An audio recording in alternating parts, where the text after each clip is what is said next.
Hello friends, welcome to our YouTube channel ई बोले तो इंग्लिश। तो फ्रेंड्स, आज हम लोग बात करने वाले हैं ईडियम्स एंड फ्रेजेस की, जो कि हमारी सीरीज़ लगातार चली आ रही थी। आज हमारा उसी का नेक्स्ट पार्ट है। तो चलिए, हमारा फर्स्ट ईडियम दे रखा है स्पिल द बीन्स।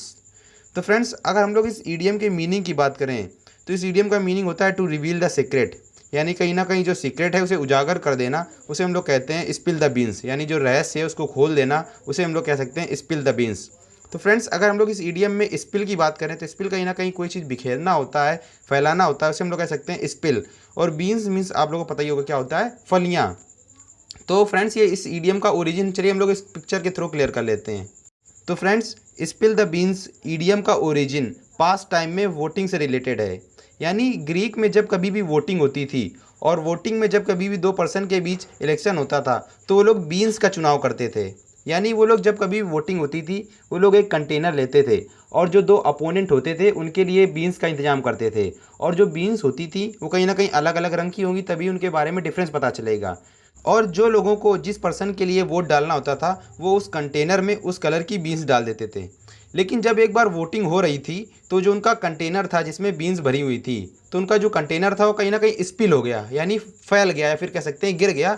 तो जो उसकी सारी बीन्स थी वो लोगों के सामने आ गई और लोगों को कहीं ना कहीं जो बीन्स जिसकी ज़्यादा दिख रही थी, लोगों को पता लग गया कि जिसकी ज़्यादा बीन्स हैं कहीं ना कहीं वही क्या होगा, विनर होगा, वही इलेक्शन जीतेगा।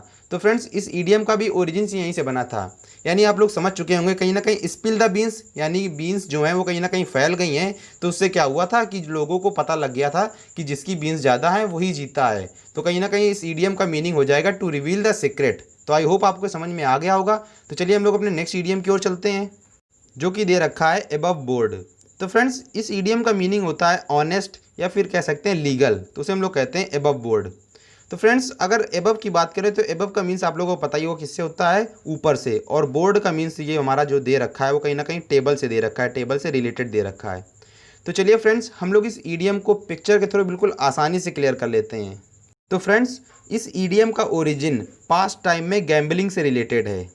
यानी जब भी कोई पर्सन कार्ड्स खेल रहा होता था और वो पर्सन अगर अपने हैंड्स को बोर्ड के एबव करे हुए है, जैसा कि आप लोग देख पा रहे होंगे पिक्चर में, ये हमारा क्या बना है, टेबल बनी, कहीं ना कहीं इसी की बोर्ड की बात हो रही है। अगर कोई पर्सन अपने हैंड को बोर्ड के एबव किए हुए है तो कहीं ना कहीं वो जो पर्सन है बहुत ज़्यादा ऑनेस्ट है, ईमानदार है। क्योंकि जो उसके हाथ हैं अगर बोर्ड के एबव होंगे तो कहीं ना कहीं जो उसके कार्ड हैं, जो उसके प्लेइंग कार्ड्स हैं, वो सभी को दिख रहे होंगे और कहीं ना कहीं वो चीटिंग नहीं कर सकता है। इससे पता लग रहा है कि जो पर्सन है कहीं ना कहीं क्या है, बहुत ज़्यादा ऑनेस्ट है और वो जैसा कार्य कर रहा है उसे हम लोग कह सकते हैं वो लीगल है। तो फ्रेंड्स, इस ईडियम का भी ओरिजिन यहीं से हुआ था। यानी एबव बोर्ड, बोर्ड के ऊपर आप कहीं ना कहीं कार्ड खेल रहे हैं तो कहीं ना कहीं आपके जो कार्ड के जो नंबर्स हैं या फिर जो आपके कार्ड हैं वो सभी को दिख रहे हैं, जिससे पता लग रहा है कि आप बहुत ज़्यादा ऑनेस्ट हैं और ये आपका जो वर्क है कहीं ना कहीं लीगल है। तो फ्रेंड्स, आई होप आपको ये इस ईडियम का भी मीनिंग आसानी से समझ में आ गया होगा। तो चलिए हम लोग अपने नेक्स्ट ईडियम की भी बात कर लेते हैं, जो कि दे रखा है डार्क हॉर्स। तो फ्रेंड्स, अगर इस ईडियम की मीनिंग की बात करें तो इसका मीनिंग होता है someone who unexpectedly wins a competition. यानी कोई एक ऐसा व्यक्ति जिसकी कंपटीशन जीतने की कोई आशा ना हो लेकिन उसने कंपटीशन को जीत लिया हो, या फिर कह सकते हैं उसने रेस को जीत लिया हो, तो उसे हम लोग कहते हैं डार्क हॉर्स। और अगर हम लोग इसकी हिंदी मीनिंग की बात करें तो इसका हिंदी मीनिंग होता है जो छुपा रुस्तम होता है, उसे हम लोग कह सकते हैं डार्क हॉर्स। तो आप लोग इसका मीनिंग याद रखिए, डार्क हॉर्स यानी जो छुपा रुस्तम होता है उसे हम लोग कहते हैं डार्क हॉर्स। तो चलिए फ्रेंड्स, हम लोग इस ईडियम का भी ओरिजिन पिक्चर के थ्रू बिल्कुल आसानी से क्लियर कर लेंगे। और दोस्तों, अगर वीडियो पसंद आए तो प्लीज़ दोस्तों में शेयर जरूर करिएगा और हमारे वीडियो को लाइक भी करिएगा। तो चलिए दोस्तों, हम लोग इस ईडियम का ओरिजिन देखते हैं। तो फ्रेंड्स, डार्क हॉर्स ईडियम का ओरिजिन पास्ट टाइम में हॉर्स रेसिंग से रिलेटेड है। यानी जब कभी भी घोड़ों की रेस होती थी तो लोग उन पर शर्त लगाते थे, बेट्स लगाते थे। और जो हॉर्स होते थे वो कहीं ना कहीं बहुत ज़्यादा कुछ होते थे जो ब्राइट होते थे और कुछ जो होते थे वो कैसे होते थे, डार्क कलर के होते थे।